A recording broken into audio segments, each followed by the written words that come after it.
The idea behind integrating intellectually disabled people back into the community is not new. The Hunter region now has 19 such cottages, and the Department of Health hopes within 4 years 60 will be established. This week, plans for another cottage at Tanandit were finalised. It's a program which sets out to change and increase the quality of life for a disabled person. What our business is to see that each individual, regardless of handicap, has as high independence of life as possible and has as high a quality of life as possible. Professor Brown is the Director of Rehabilitation Studies at Canada's University of Calgary. Addressing a regional conference at Stockton today, the professor outlined the normalisation process that's now leading the field in rehabilitation research. He says that unfortunately the bandwagon is rolling without the necessary training programs being carried out. The professor says what's needed in Australia are pre-service courses in our colleges and universities to solve the problem that is now worldwide. I think all the countries I've worked in or seen or observed, the training has never been at the level of which it should be to carry out the type of service we need. You see, the basis of it is that it's going to be a lot cheaper to deinstitutionalise people. Now, it will be for mildly handicapped people, but unless we're prepared to put funds into the training of personnel, we're always going to have accidents in the process, and those accidents can be minimised by training. The unfortunate thing is that the local community, when things don't go quite right, says, you can't train disabled people after all. The real question is, did we train our staff properly to enable those people to be trained effectively? Well, where does that funding come from? I think it has to be agreed by the community. I think it has to come from governments.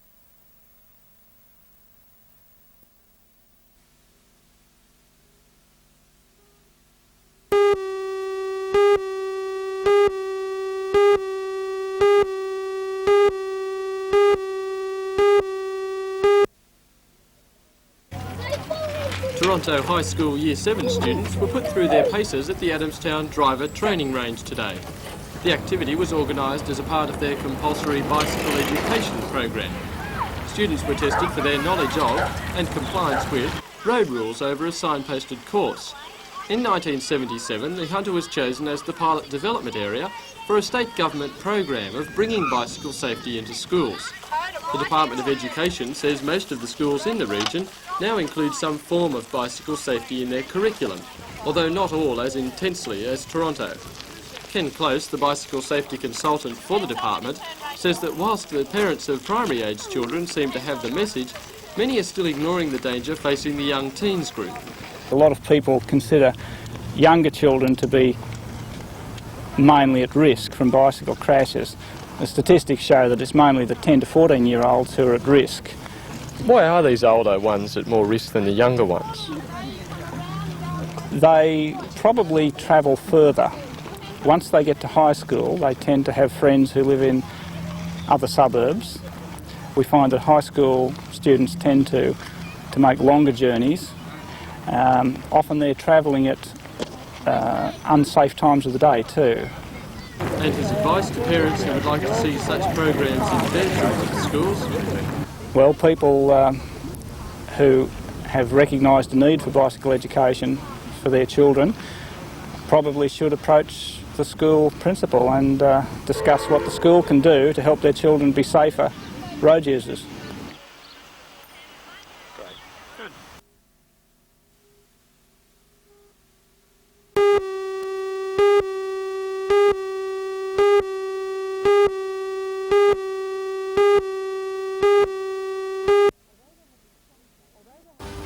Although there have been some delays, the Hunter District Water Board's newest treatment plant at Dungog is expected to be up and running by September.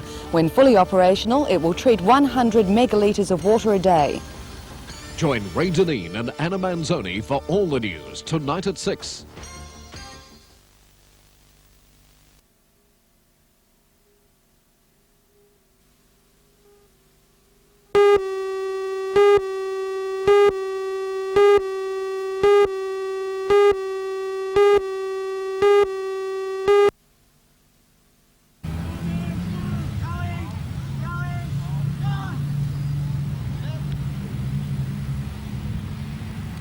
Well picked up.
walk down memory lane to the 19th century for the small township of Morpeth. Campbell's store was officially reopened and renamed the Campbell's Storecraft Centre. With a little bit of paint and hard work, the old building has become the specialty craft and antique shop of the riverside town. The upper level is still under restoration, but it's expected that work will be completed early next year. Meanwhile, another of the Hunter's historic landmarks was open to the public over the weekend. Tomago House has been donated to the National Trust by Tomago Aluminium for restoration work, and after inspection it was time for a picnic in the spacious grounds, period style. And still gracing the tracks of the region is the Grand Lady herself. Yesterday, the veteran Class 36 steam engine chugged 100 disabled children and adults to Gloucester. For most of the travellers, it was their first ride on board a steam locomotive, courtesy of the State Rail Authority. The Grand Lady steams up again next weekend, where she'll take her part with many other locos in Steamfest.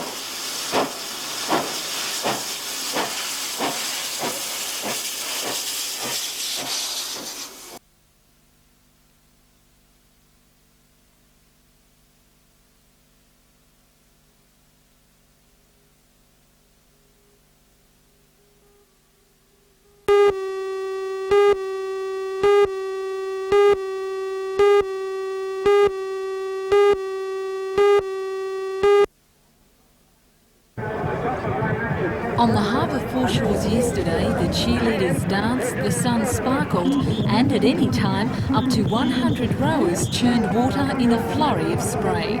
It's the fourth year that the races have been held, an event commemorating the death of the legendary poet Chu Yuen nearly 2,500 years ago. Dismissed from life at court, he committed suicide in a river. Yesterday, some paid homage to that idea. But the surf rescue boat appeared quickly and no one was hurt. Someone obviously had appeased the dragon.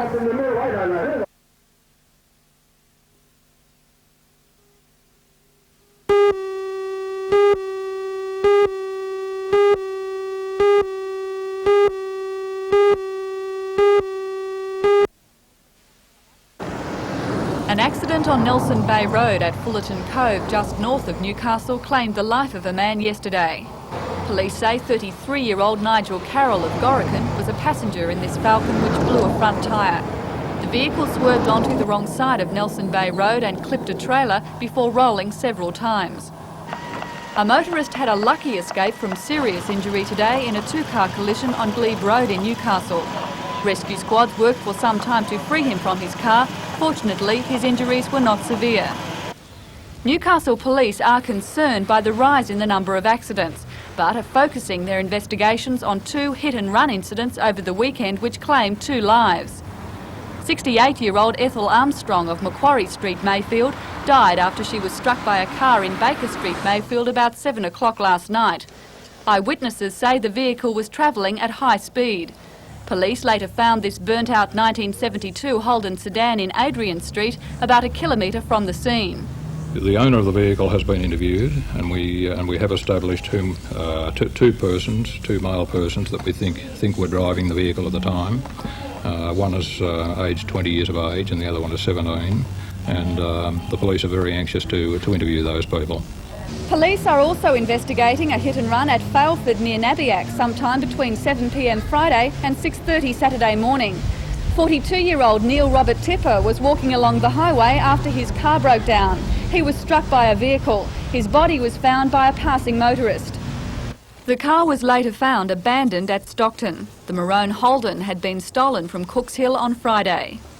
We have established that that a male person boarded a ferry at Stockton and travelled across to Newcastle. We have a description of the person that we're seeking. He is described as being around 25 years old, 170 centimetres tall, of solid to heavy build with olive skin. He was last seen wearing a black t-shirt, blue jeans, and was carrying a backpack. Meanwhile, police say motorists must be aware of their responsibilities if they are involved in an accident. If a motorist strikes a pedestrian, then it would reasonably be established that person is injured, and they must stop.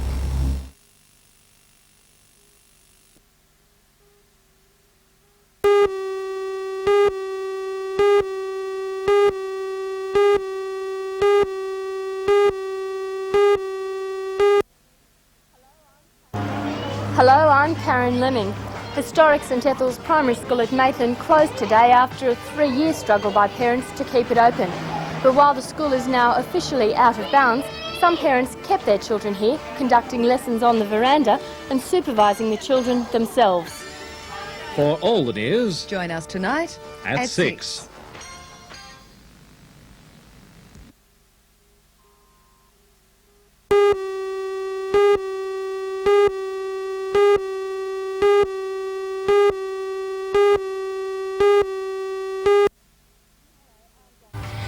Hello, I'm Jane Button. Tonight I'll be reporting on a new Public Tenants Advisory Council. The new body is designed to give people in public housing more say on public housing issues. For all the news, Join us tonight at 6.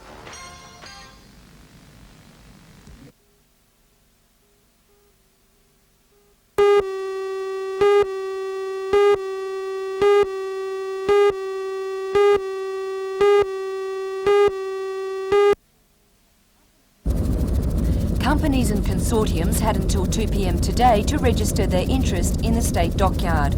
When employees from the Department of Works went to clear the tender box, they were confronted with 20 submissions from a top-flight field. One of the most interesting bids is from a local consortium comprising of Varley's, Ganinans and Alco Steel. Outside sources have indicated that Varley's want to lease the entire ship repair facility, while Ganinans are interested in machinery. Both Ganinans and Varley's have also submitted expressions of interest as individual companies. However, they must have sought to bolster their chance of success by organising themselves into a local consortium. Other local companies interested are Hunter Hydraulics, Eglo Engineering and the Hunter Labour Co-op. Submissions have fallen roughly into 2 types, either those interested in taking on the site on a leasehold basis or those interested in purchasing plant and equipment. Some are a combination of both. The Public Works Department only briefly scanned the submissions today. They will now be taken back to Sydney where a shortlist will be organised. A recommendation is expected to go before Cabinet early next financial year on the most suitable option.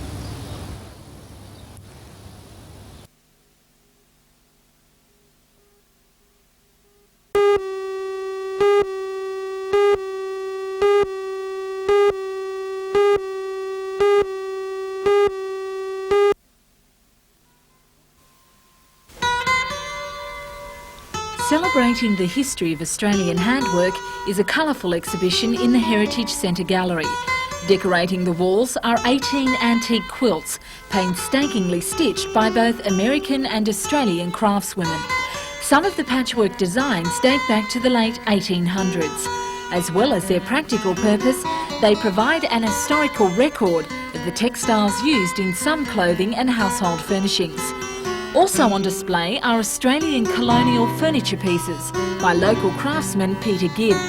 All of the works are copies of originals, like this long case clock, first crafted in the late 1700s. Despite the depletion of cedar forests since early settlement, some trees still remain in the area. All of these pieces are handcrafted using the top-grade cedar from the Hunter Valley. The historical exhibition remains on show in Hunter Street until this Sunday.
and the facilities here are first class. We're very pleased to be here. I don't know how long we'll be here, but we will be looking, I guess, in the next 3 or 4 years to move on to another location so that we can be truly representative of the region as a whole. And of course the band are now warming up for their big UK tour. It's been a great pleasure to be here this evening to hear them warming. Yes, they're looking forward to the trip. It's a trip that takes just over a fortnight. It will be of vast interest to them, and I'm sure that they'll be flying with us for Australia and New Zealand.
The public is becoming better educated. Assistant Superintendent of the Newcastle Police District, John Harding, says while he is concerned about the rise in reported crime, the figures do show community policing initiatives, particularly Neighbourhood Watch, have been successful.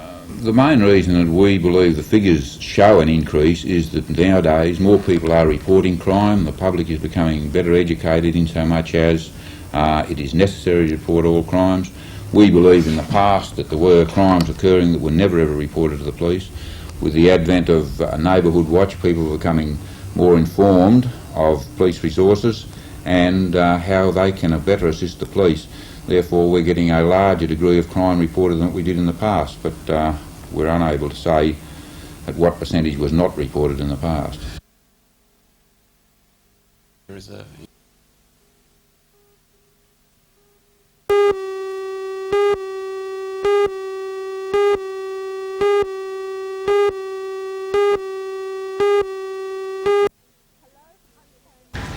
Hello, I'm Karen Lemming. In tonight's news we'll look at AIDS in the Hunter. We'll meet the specialists here at the Royal Newcastle Hospital who work in the field. They're experiencing an increasing demand for their services, and we'll see just how simple it is to be tested for the disease.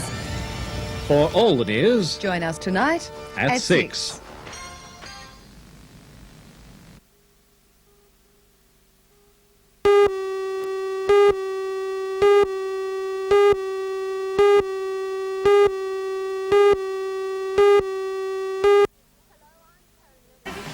Hello, I'm Karen Lemming. This is Muffy and this is Ladybird, two stars of a gala night of horses to be held at Lochinvar this weekend. The night is to assist the Riding for Disabled group. And in tonight's news we'll take a look at what these wonderful people do for disabled children. For all the news, Join us tonight at 6.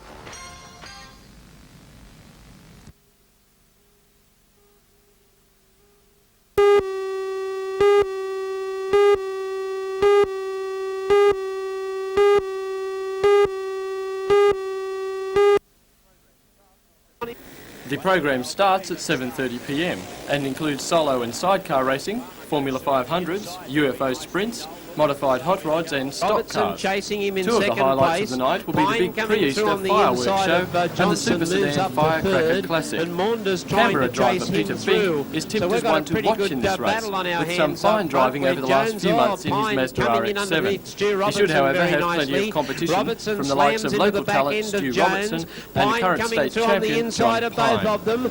Jones came down across Pine. Pine still persisting with that inside line.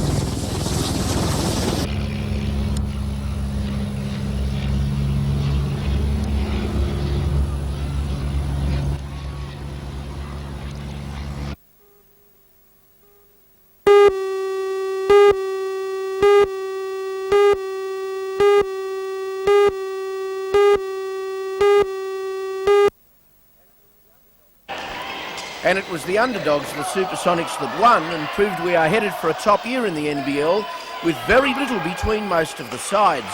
There was just 6 points in it in the end, with the Supersonics 96, the West Stars 90. With new American Mark Ridlin best with 29 points, Derek Polk got 26 and Kurt Forrester 15. For the West Stars, Ollie Johnson 22 and the Australian representative Damien Keogh 18 with Chuck Harmison 16. In the playoff, the Canberra Cannons 1-2-9 beat the Newcastle Falcons 1-2-7, which really was a good sign for the locals, as they have been forced to play without Ivan Daniels, their new 6'10" centre, who was awaiting clearance. Wayne McDaniel got 50 points today after a 42 last night. Phew! Mike Johnson 32, Jerry Everett 22. Canberra won in the final second of the game.